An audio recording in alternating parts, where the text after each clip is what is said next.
Broadcasting from Now Media Network's headquarters in Houston, this is Purple Politics, hosted by political expert and commentator Alina Gonzalez Dockery.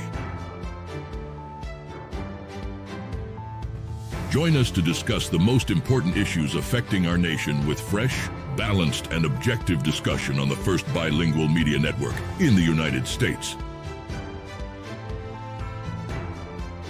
Purple Politics starts right now.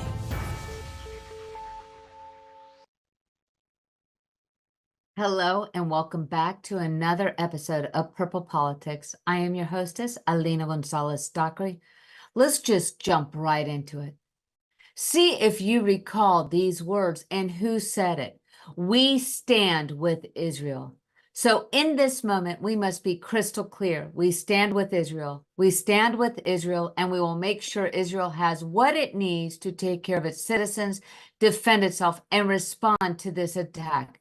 There is no justification for terrorism. There is no excuse. Anyone want to take a guess? Yes, that was, I should say, President Biden in his speech to the United States in express outrage to the attacks that were orchestrated by Hamas, killing 1,200 innocent people, to include many babies and children, and the raping and mutilation of women on October 7, 2023.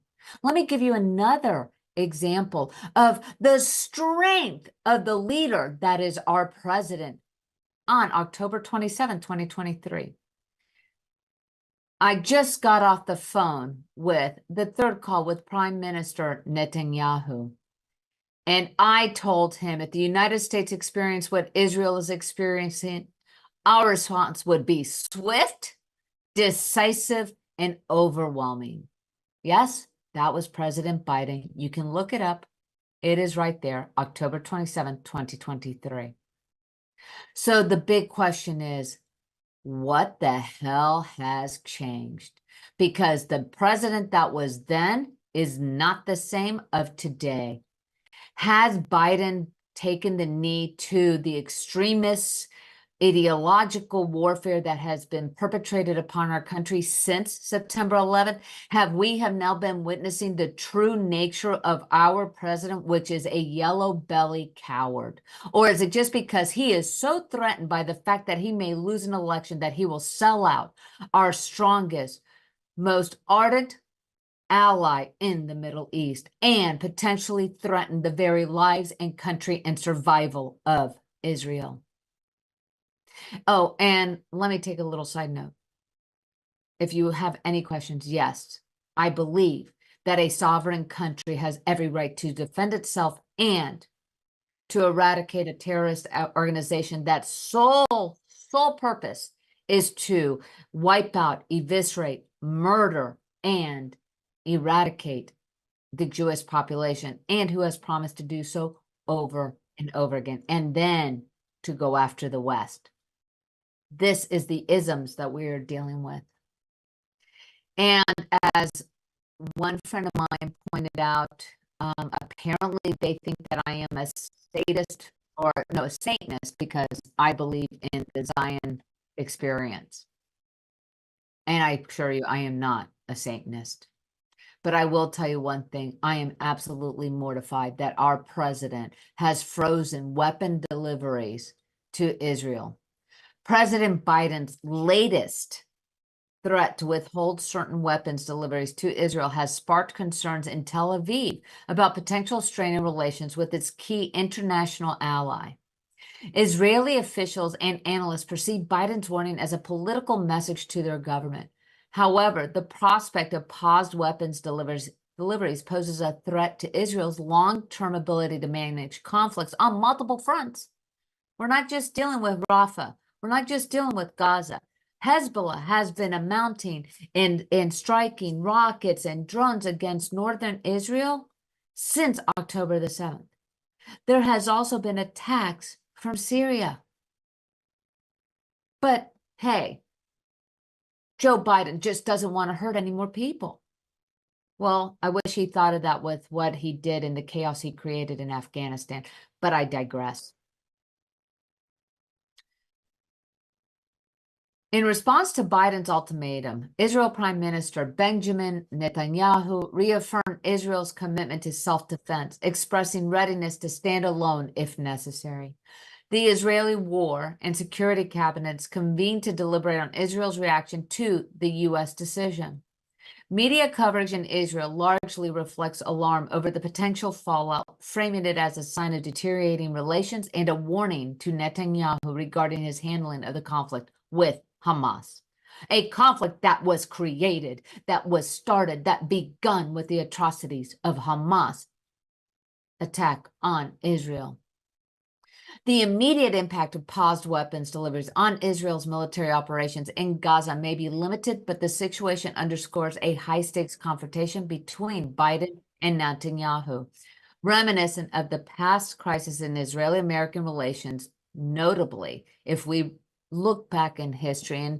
And for my younger viewers, I implore you to start doing some research and finding truth. Don't take my word for it. Don't take what you learn on TikTok or Instagram or any other news sources. Do your own research. It's really simple. But look back to Golda Meir, Prime Minister Golda Meir, who in an incredible interview in the late 60s stated that Israel is the only sovereign country that is shackled, that does not have the right to defend itself, to be able to conduct its necessary military operations in a time of war. And what is true then is true today. And you have to ask yourself why. Because I assure you, after those atrocities that were committed upon our country on September the 11th, we did act swiftly and we did go in overwhelmingly and we struck back and nobody would have stopped us. So what has changed? This possibility of this major assault on Rafah prompts warnings from Western officials and the UN about civilian casualties and widespread destruction. Within Israel, concerns emerged regarding Netanyahu's leadership during the conflict, with some criticizing his management of foreign policy and the resulting discord with Washington. However, others downplayed the significance of Biden's warning, speculating that Netanyahu may disregard it due to domestic political calculations. Netanyahu's response to Biden's ultimatum remains uncertain, but one thing is for sure, they are going forward in Rafah, the last stronghold of Hamas. And how has it that Netanyahu pushed Biden to the edge of this red line, if you recall his State of the Union address, where he was yelling very prophetically that there was a red line and you must not cross it? Is it because Biden, in his fear of losing control, losing power, or the DNC or the extremists on the Democratic left are now wondering what new way of terrorizing and continuing to maintain the control over the people? The decision by President Biden to withhold the shipment of bombs represents a significant departure from his previous stances, like those that I quoted earlier, emphasizing his reluctance to take such action. This decision was influenced by his prior warning to Israel against a full-scale assault on Rafah, driven by concerns about civilian casualties and an escalating conflict in Gaza. Of course, our prayers, our hearts go out to the innocent families that are in Gaza. But maybe rather than demonizing Israel and what they're trying to do to root out and exterminate Hamas from Gaza and free the Palestinians living in Gaza from the rule and tyranny of Hamas, perhaps rather than playing into Hamas's game plan, maybe, just maybe, stand strong and figure out how can they get rid of Hamas and be able to free the Palestinians so that they can have a thriving culture.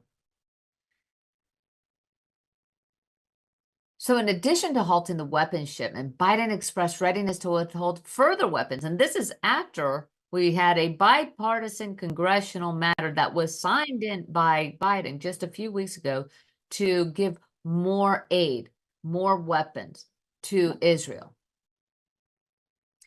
In the event of a major ground operation in Rafah, Biden's stance underscores his prioritizing of the civilian safety and limits, let's just say, hog ties, shackles. You all are getting the picture. Israel's ability to wage war in densely populated areas, which in fact is more of a war within the tunnels. Because let's remember, there are hundreds of miles of tunnels under Gaza that Hamas has been using. Also, Hamas are the ones that use the families, use these innocent civilians as human shields. And Hamas are the ones that are stealing all of the aid, the humanitarian aid that is going in. This decision to withhold arms was preceded by a discreet review initiated in April, reflecting the sensitivity of using sexual leverage over Israel. Despite the initial intentions for confidentiality, this decision became public, sparking criticism from Israeli officials and U.S. Republicans alike. Oh, and to include Senate Majority Leader Chuck Schumer. Yes, even though he was a few months ago saying, oh, let's placate these, rabble-risers and the pro-Palestinian protesters, and saying that we want a two-state solution, which, great, let's have a two-state solution. The problem is that one of the states involved in this two-state solutions doesn't want the other state to exist. Anyone? Hints? That would be Hamas. Yes. So critics argue that Biden's move may not have had lasting impact unless accompanied by broader policy changes in U.S. support for Israel. However, the fact that they are, Biden is saying, oh, we'll provide the missiles to continue the Iron Dome. Again, is it because of this Iron Dome that Biden feels that you don't really have to worry so much about Israel? Who knows? But one thing is for sure, if you look at the maps of Israel's escalating military operations into Rafah, the fact that they're dropping leaflets warning the residents and the people that are refuging in Rafah to move to other purple locations, stating specifically that these are safe houses, setting up tent cities for them, is to root out the final military holdouts for Hamas. We're going to take a quick commercial break. We're going to continue our coverage of the Israeli conflict with Hamas and our lack of leadership in the White House as it pertains to the safety and viability of a free democratic nation. I am Alina. I will see you right back in a few minutes.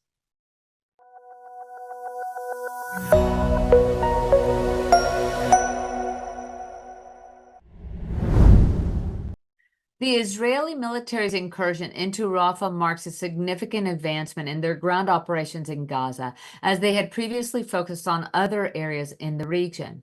However, it remains unclear whether this signals the beginning of a full-scale assault or if Israel will adjust its strategy based on ceasefire negotiations, which we'll be getting into a little bit more on that, because it's really not a negotiation when you have the United States only speaking to one side and then saying, here's the deal.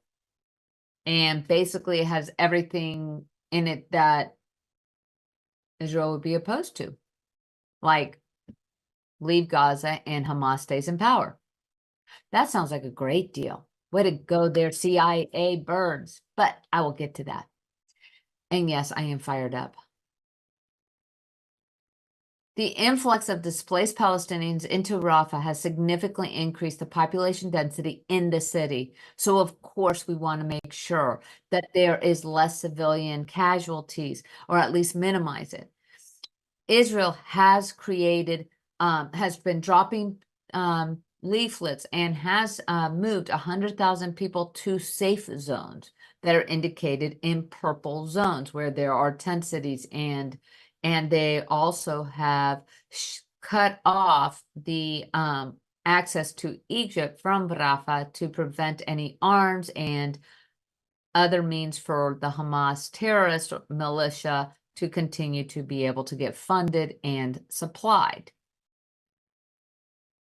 Now, in anticipation of potential military actions, we are continuing to see this to move forward.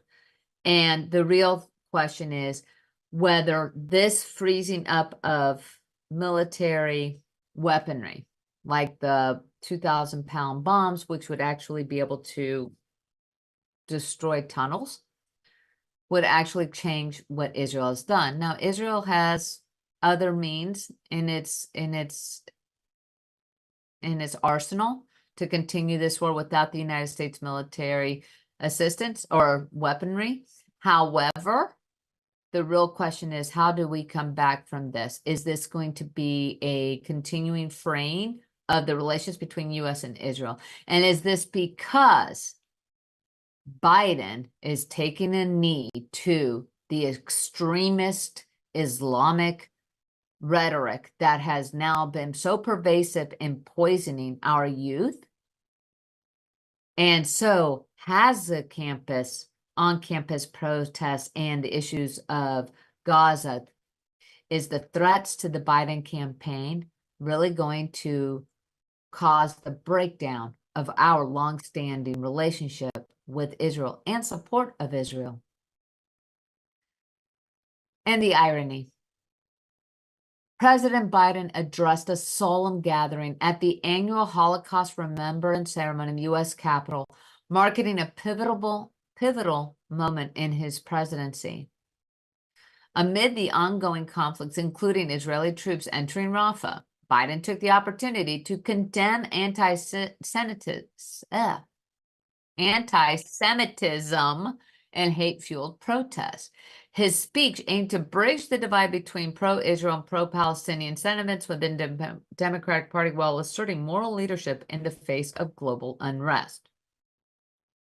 Biden's speech emphasized the significance of remembering the Holocaust and its relevance to contemporary issues, particularly amidst anti-Semitism. He directly linked the hateful protests against Israel to historical atrocities, warning against the normalization of such sentiments.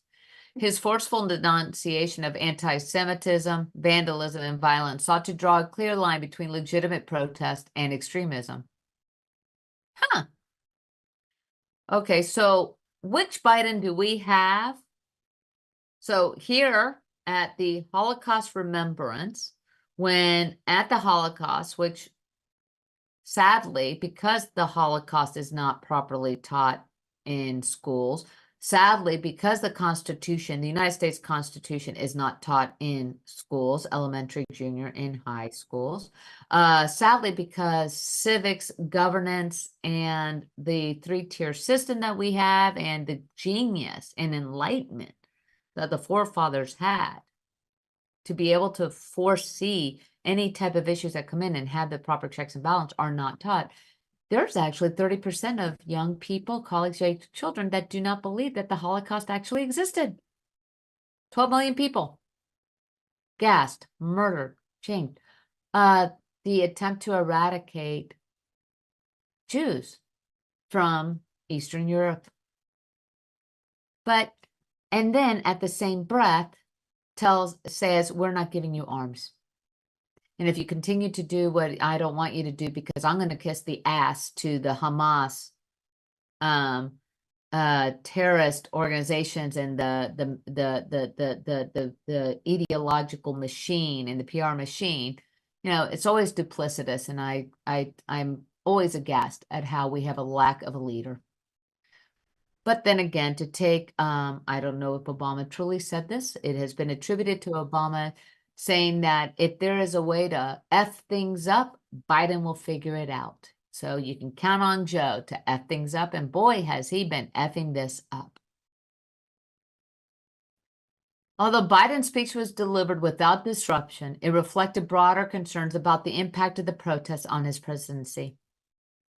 The demonstrations marked by arrests and disruptions on college campuses nationwide, with anti-Semitic vitriol turning away of Jewish students, the fear inflicted upon Jewish students. Oh, and by the way, canceling of graduations, canceling of classes, telling Jews to stay home. I mean, are we reliving the Nazi era? Biden's forceful condemnation was a welcome respite. However, he does not follow through.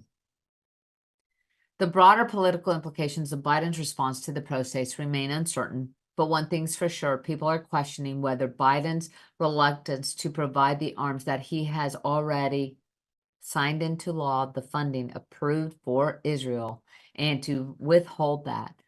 Is this really just another backhanded insult and slight to those that are Jewish and Jewish affiliated and believe in the protection of a sovereign nation of Israel and an ally?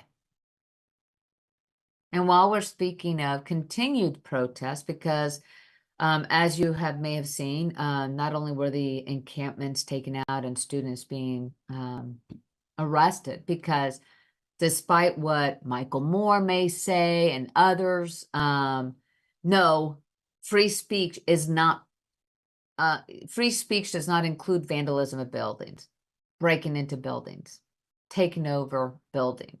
Free speech does not include vitriol, menacing, threatening actions against another group. And to those lovely little students who thought that they needed humanitarian aid while taking over a building at Columbia, no, that's not included in your First Amendment rights. But Democrats are bracing for Gaza war protests at the convention in Chicago. Concerns are mounting within the Democratic Party about potential protests disrupting the upcoming August convention in Chicago, which could impact President Biden's re-election bid. Pro-Palestinian groups have pledged mass demonstrations outside the convention site with or without a permit, raising comparisons to the tumultuous 1968 Democratic National Convention in the same city. Officials are cautious, recognizing the potential for large-scale unrest given ongoing tensions surrounding the war between Israel and Hamas. Despite assurances from convention officials about creating a welcoming environment, preparations are underway to address potential disruptions. Biden's recent visit to Chicago for a fundraiser placed him in proximity to the convention site, emphasizing the significance of the event for his re-election strategy. Organizers are considering hybrid approaches, blending virtual and in-person elements to mitigate risk associated with large protests. This is absolutely absurd. I say this before. Yes, I'm a lawyer. And yes, I'm an advocate for those who want to utilize the beautiful and amazing rights that we have afforded to us through the Bill of Rights in our Constitution. So, quick tutorial for the protesters. You have every right to peacefully protest. What that means is air your grievances, state that it is, hold your posters and your placards. That is the beauty of this country, that you can show your disdain to your elected officials and to your government and to your president, just like I am sharing my disdain right now with the lack of leadership and the cowardice that is shown by our president. That is my right, at least for now, because under this administration, we've been having greater attacks on our freedoms than ever before. Keep it peaceful. But one thing I have noted, and I'm going off script right here, is since 2020, we have seen one extremist group after another end up pushing further and further the needle to more extreme. And it is time. It is time to stop the minutia. It's time to stop the craziness. It is time to get control. Because the one thing I can assure you is, if our democracy falls, if what you are trying to push in an amped up way, and this is also has everything to do with the fact that academia has been prolific, is political prolifery of this socialist and the evil ways of the United States. I assure you, nowhere in those countries that you claim that we have young adults saying, I am Hamas. If you go to Gaza, if you go to some of these extreme Middle East, or even somewhat extreme Middle East things, as a woman, you don't have rights. You don't have a right to speak out against the government without maybe being beheaded. Peacefully protest. Do what you'd like. But do it without violence. Do it without looting. Do it without vandalism. Do it without breaking of windows. Maybe more of us would be willing and more inclined to listen to you, and also learn the facts. Because one thing is if you're going to protest something, at least know what you're protesting and know the facts behind it without just following what these people have told you or what the little pamphlet tells you. And for the young students, as I tell my nieces, as I tell my nephews, as I tell my friends' kids who I also believe are my niece, or I treat as my own and my niece, you know what? You have every right to your opinion. I will fight for every right I will fight for you to continue to have that voice, but please learn the facts. Do your research. This is Alina Gonzalez Dockery. I'm going to take a quick commercial break, and then we will go on to other legal maneuvers, how Trump is winning the game.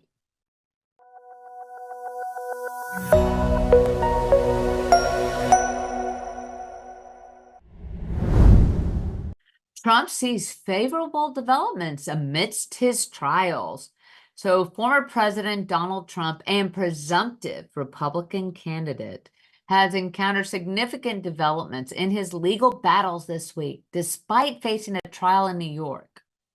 Judge Eileen Cannon indefinitely delayed the start of the federal classified documents case, while Georgia's Court of Appeals agreed to consider Trump's appeal to remove Fulton County District Attorney Fani Willis from the election interference case. These decisions imply potential delays in both trials, which could extend beyond the 2024 presidential election, where Trump is expected to be the Republican nominee. These legal updates suggest that the ongoing hush money trial in New York might be the only case involving Trump before the 2024 election.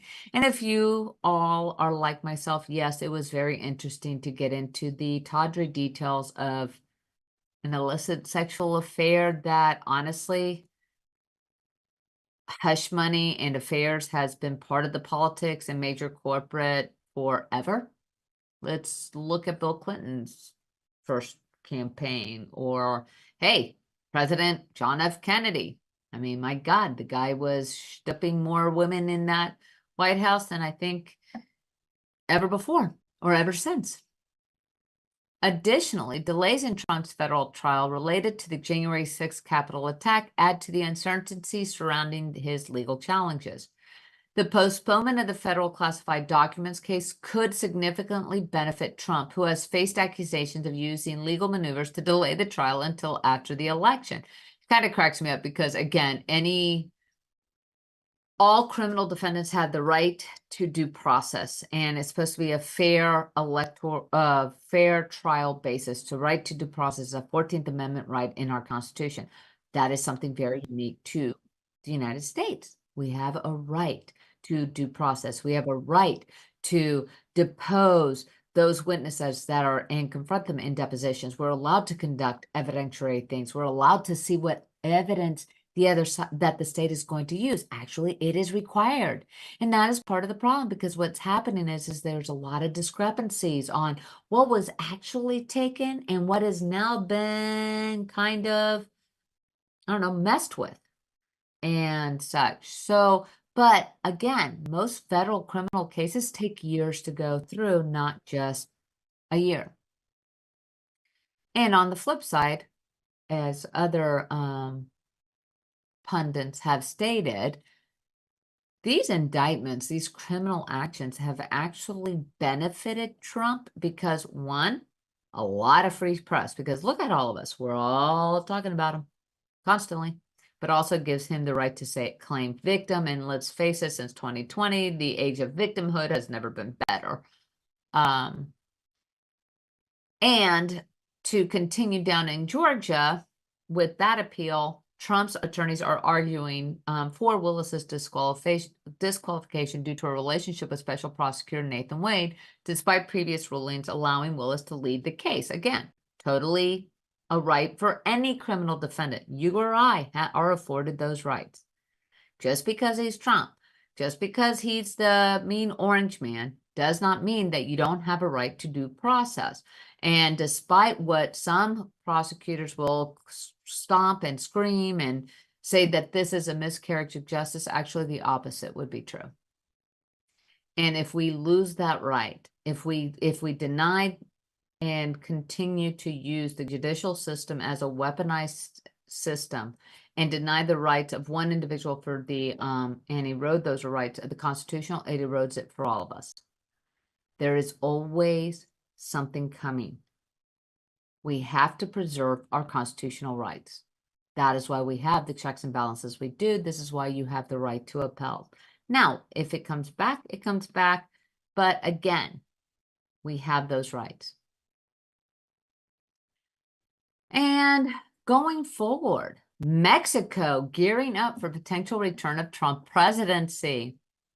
In preparation for Mexico's upcoming presidential election and the possibility of Donald Trump returning to power in the United States, yes, Orange Man coming back, possibly, Mexico is anticipating policy proposals and readying themselves for potential mass deportations.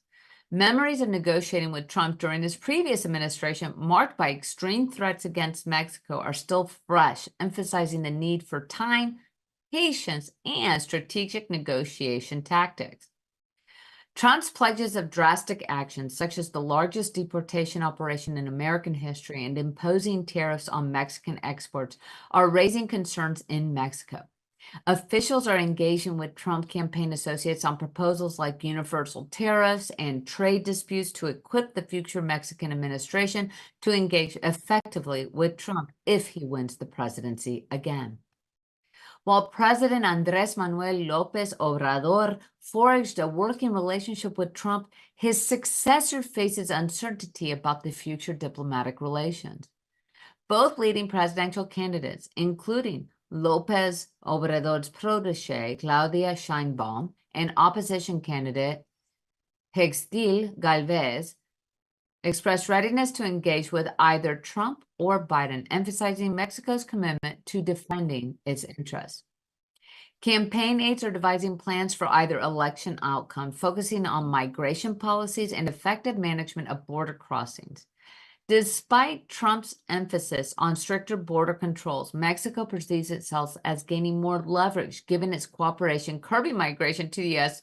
Okay, that's a joke, right? Okay. And curbing migration to the U.S. and its growing economic significance to the U.S. So they might have curbed it a little bit now that we're going into election year and they need to help out Biden. I don't know. We've had over 7 million people cross that border illegally. I don't have to have fear of being suspended from school like some students have been for saying that it is an illegal entry into the United States to cross without proper documentation, without proper process. But hey, they are curbing the migration. Interesting, because just a few months ago, if you recall, we reported that the president of Mexico was basically extorting the USA, saying you have to give $20 billion to Central American countries if they wanted assistance with the migration, and that they weren't going to accept any more deportees. But, you know, hey, go with what you know, right? Let's just say, yeah, okay, we help minimize some of it. Yeah, sarcasm, added bonus today. Hope you're enjoying it. Anyway, during Trump's previous tenure, negotiations with Mexico centered on labor reform and wage increases, aligning with Mexico's leftist platform. Although criticized for certain concessions, Mexico achieved victories like the renegotiation of the free trade agreement, highlighting the complexities of managing bilateral relations amid shifting political landscapes. Okay, so secure the border, secure the border, secure the border. Number one issue among Americans. Number one on both sides. And independence, which, oh yeah, by the way, according to the latest Gallup poll, 43% of registered voters are now either independent or non-party affiliated. But yet we're still, you know, being dictated by a two-party system, which makes you want to rethink how our party system is working, because right now the stranglehold on the individual states. It's all done by the RNC and DNC, but yet 43% of elected officials are non-party. Anyway, I digress. We're going to cut to a quick commercial break, and then we're going to get into some interesting and fun political news. I am Alina. I'll be right back.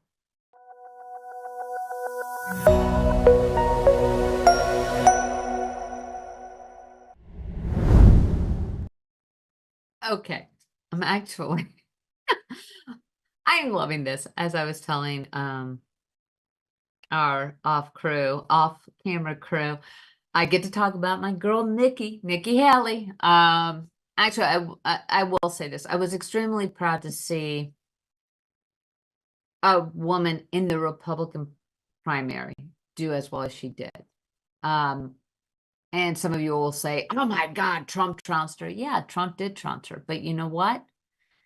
She was a woman that went through an arduous primary process against 11 other guys, and she was the last person standing against Trump. And no, the Trump machine was too strong, too big, and the supporters too staunch in their following and their support of him that she would have been able to invoke that. But one thing that she did do is show that rational Republican, traditional Republican viewpoints and the ability to listen to the other side and realize that consensus and collaboration is a good thing and is necessary, especially in today's tumultuous political climate.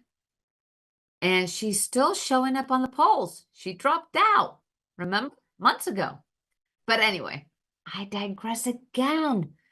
Sorry, I had the best coffee. Maybe that's it. Nikki Haley navigates post-presidential race path amid speculation and support.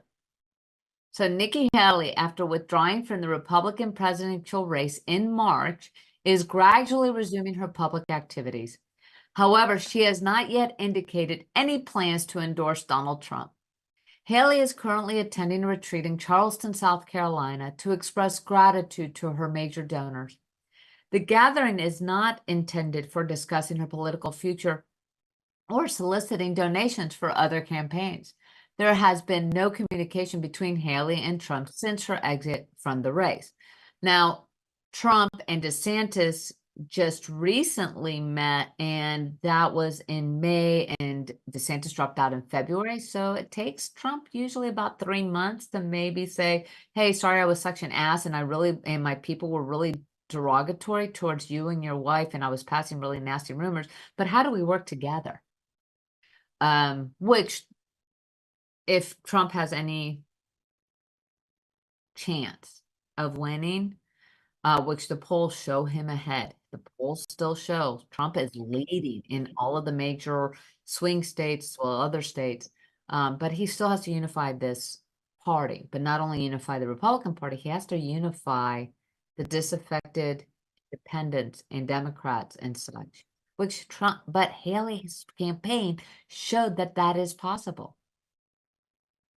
While Haley has refrained from endorsing Trump, there is speculation about her potential future in politics. Some of her supporters believe she could make another bid for the presidency, drawing parallels with past nominees like John McCain and Mitt Romney. I would prefer to draw parallels to Ronald Reagan, Abraham Lincoln. Let's go with the winners. Okay, not that John and McCain was an amazing man, but you get the gist, right? Anyway, despite not endorsing Trump, some foresee a scenario where Haley might support him if he actively engages with her and her supporters to unify the Republican Party, which is necessary. Senior members of Haley's political and fundraising team are expected to attend the retreat, where they will review the decisions and successes of her campaign. Even after suspending her campaign, Haley continues to garner support in Republican primaries, reflecting her ongoing influence among key voter demographics, particularly suburban voters critical in swing states. Haley's recent performance in the Indiana primary, which was just this past Tuesday, where she received significant support despite not actively campaigning in the state, underscores her enduring appeal. Her supporters believe she could play a pivotal role in influencing swing state contests, particularly among suburban and independent voters. Now, the Indiana primary, which is an open primary, and for those of you that are MAGA, and yes, my friends love to remind me this, that are MAGA, oh, that's because independents and Democrats can vote for her. She dropped out. It's no big deal. But one thing is for sure, she got 15% of the primary votes in Indiana. That's a big percentage. That is also major red flags for Donald Trump's campaign to say, okay, what are we missing here? Also, in those suburban areas where Trump is the weakest among white suburban mothers, particularly, but among the college areas and suburban areas, she was getting upwards of 33%. There have been other state primaries, even prior to Indiana's, that show Haley getting 22%. There is a strong showing that it's almost like the undecided for Biden. And it's not saying that Biden, because Democrats are basically, you stay in tow, it's our way, the highway, but you always protect the power. The Republicans actually, at least we have a little bit better of an understanding of the Republicans, that they are able to express their displeasure with certain things. You see it all the time in Congress, so why wouldn't it be in the electorate? But it also cries out to say that there needs to be healing. And although Trump and Haley once had a cordial relationship, she was his UN ambassador, their interactions turned acrimonious earlier this year.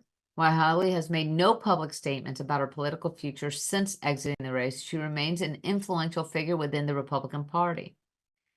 And if Trump fails to secure re-election, strategists suggest Haley could be well-positioned for a future presidential bid. Currently, Haley is focused on supporting her team's career transitions, expressing gratitude to donors and supporters, and spending time with her family. Her husband has recently returned from a year deployment in Africa. She has also joined the Hudson Institute in Washington, where she is expected to contribute to foreign policy discussions and initiatives. Some of Haley's supporters find themselves torn between Biden and Trump, reflecting the broader challenges within the Republican base. But one thing is for certain, Haley tapped into a moderate Republican base, maybe what would be seen as moderate today, but a Republican that would be more Reagan-esque, but also the disenfranchised Democrat and Republicans that are no longer party affiliated, the non-party affiliated, the independent voter, which again, like I said before our commercial break, is 43% of registered voters. And speaking of Republican Party and how they believe in voicing their opposition to such, Marjorie Taylor Greene, MTG. The House overwhelmingly rejects Marjorie Taylor Greene's attempts to oust Speaker Mike Johnson. The House of Representatives voted decisively to block Representative Marjorie Taylor Greene's resolution aimed at removing Speaker Mike Johnson from his position, marking another chapter in the GOP's internal strife and ridiculousness. But hey, way to go, Freedom Caucus. Greene accused Johnson of collaborating with Democrats. Oh my God, you mean actually leading the House, the Speaker of the House? Oh, okay, don't know how else to emphasize that more. To actually collaborate with Democrats? You mean to actually pass laws in a bipartisan way and maybe harken back to the days where people actually work together for the benefit of this country. But I digress. Greene accused Johnson of collaborating with Democrats, but most Republicans and even former President Trump opposed her move. The vote to set aside Greene's motion was 359 to 43, with 7 members voting present, basically not voting, indicating widespread bipartisan support for Johnson. Johnson emphasized the need for Republican unity, urging colleagues to set aside personality politics and focus on the upcoming elections, which is true. The Republicans only have a 1-seat majority at times because of all the people who have resigned out of frustration for most part. Despite Greene's efforts, and by the way, she was booed when she rose to give this motion, Johnson is safe. And maybe, just maybe, Johnson can actually state that he is the Speaker of the entire House. Because as Johnson has stated, he is a Reagan Republican. Yes, he is conservative. Yes, he's a family man. Yes, he is a Christian. Yes, he believes in the Constitution. He is a constitutional lawyer. But one thing is for certain, the Democrats came to his back as well.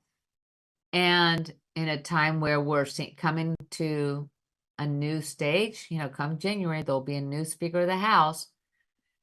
A little continuity, a little stability goes a long way. So hopefully MTG, Matt Gaetz, learn a lesson here and stop creating chaos. Because if we want chaos, we have enough of that in the world as it is. It is time for governance. It is time for leadership. It is not a time for identity politics on both sides. I am Alina Gonzalez Dockery. I hope you enjoyed this show. I actually had a lot of fun. And I hope to see you next week on Purple Politics. Wishing you a good night and farewell. This has been a Now Media Networks feature presentation. All rights reserved.